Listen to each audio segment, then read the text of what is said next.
जब मत्ती अध्याय 24 में प्रभु यीशु ने अपने चेलों को, अपने डिसाइपल्स को उसके दूसरे आगमन के बारे में बताया, तो उसने जोर देते हुए उनसे जागते रहने के लिए कहा। प्रभु यीशु ने अपने चेलों को जागते रहने के लिए कहा। मत्ती अध्याय 24 वचन 42 और वचन 44 में इस प्रकार लिखा है कि इसलिए जागते रहो, क्योंकि तुम नहीं जानते कि तुम्हारा प्रभु किस दिन आएगा।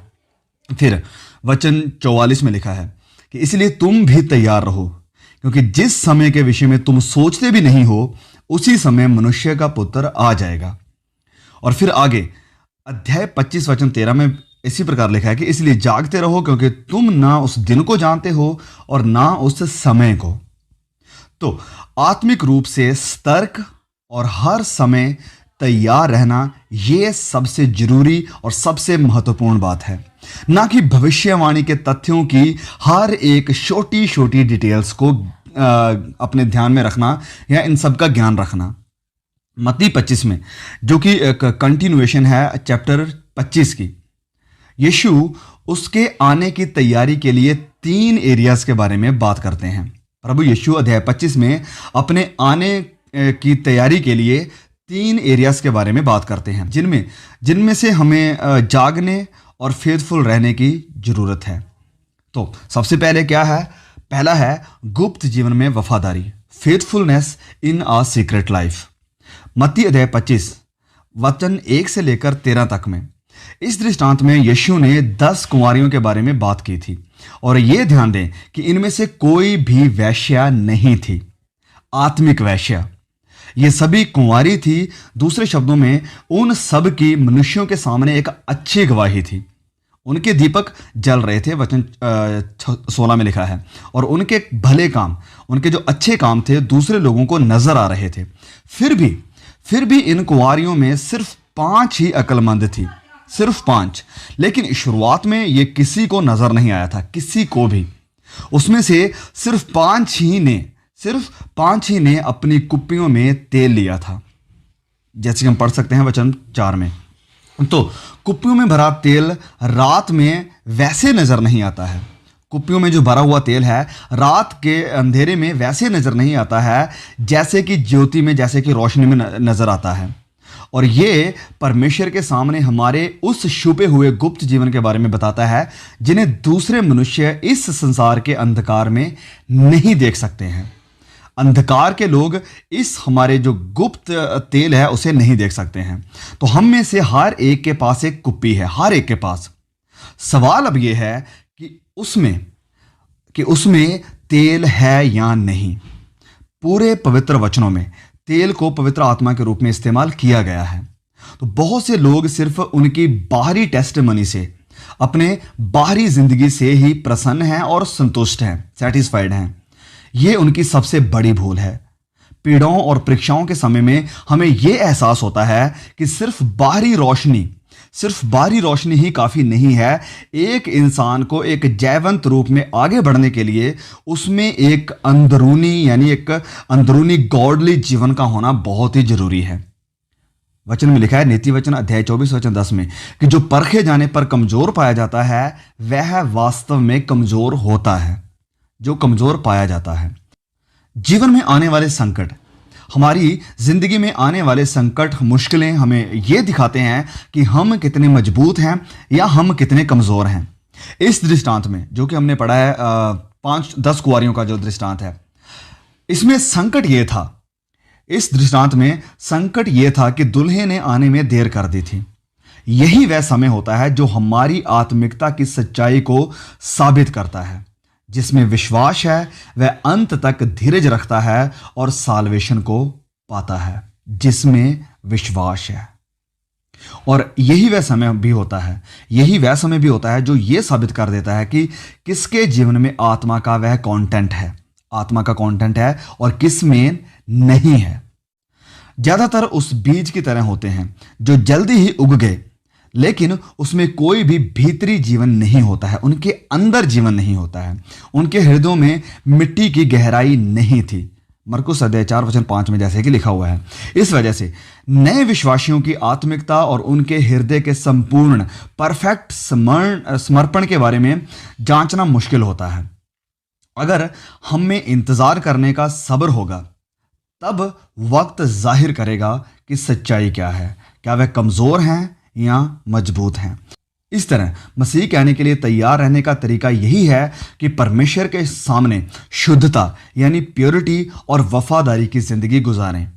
हमारे ख्यालों, हमारे एटीट्यूड्स और हमारे पर्पसेस यानी मकसदों में, जिससे हमारे आसपास के लोग नहीं देख पाते हैं, इन सब में हम प्योरिटी और वफादारी का जीवन गुजारें।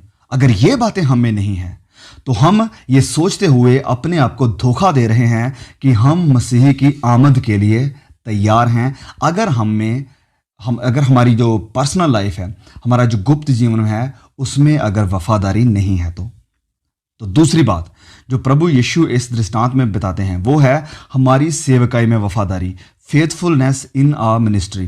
तो ये एक दूसरा पैराबल था जो प्रभु यीशु ने अपने राज्य के विषय में बताया। मत्ती अध्याय 25 वचन 14 से लेकर 30 तक में दूसरे दृष्टांत में इस बात पर जोर दिया गया है कि जो टैलेंट्स खुदा ने हमें दिए हैं, हम उन टैलेंट्स के इस्तेमाल में कितने वफादार हैं।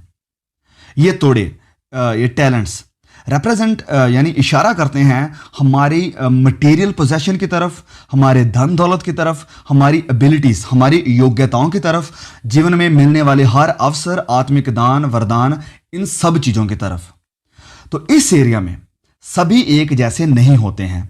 इस एरिया में सारे लोग एक जैसे नहीं होते हैं, क्योंकि इस दृष्टांत में ये हम देख सकते हैं कि एक के पास 5, एक को 2 और एक को सिर्फ 1 तोड़ा ही दिया गया था। लेकिन उन सभी के पास अपनी विश्वास योग्यता यानी अपनी वफादारी को साबित करने का बराबर समय दिया गया। सबको एक बराबर वक्त मिला था अपनी वफादारी को, अपनी फेथफुलनेस को परमेश्वर के सामने साबित करने का। जिसे ज़्यादा दिया गया है उससे ज़्यादा पाने की अपेक्षा भी की जाएगी। इसलिए जिसने अपने 2 तोड़ों को बढ़ाकर 4 किया था, उसे भी वही बराबर प्रतिफल मिला जिसने अपने 5 तोड़ों को बराबर बढ़ाकर 10 कर दिया था। लेकिन जिसने अपना टैलेंट जाकर जमीन में गाड़ दिया था, ध्यान दीजिए, जिसने अपने टैलेंट को जमीन में गाड़ दिया था, उस पर दंड की आज्ञा हुई। मत्ती अध्याय 25 और वचन 18 में हम ये देख सकते हैं। वही जिसने उसकी खुदा के द्वारा दी गई एबिलिटीज यानी टैलेंट्स और क्षमताओं को परमेश्वर के लिए नहीं बल्कि संसार के लिए इस्तेमाल किया। कोई ये नहीं कह सकता है कि उसने कुछ नहीं पाया है।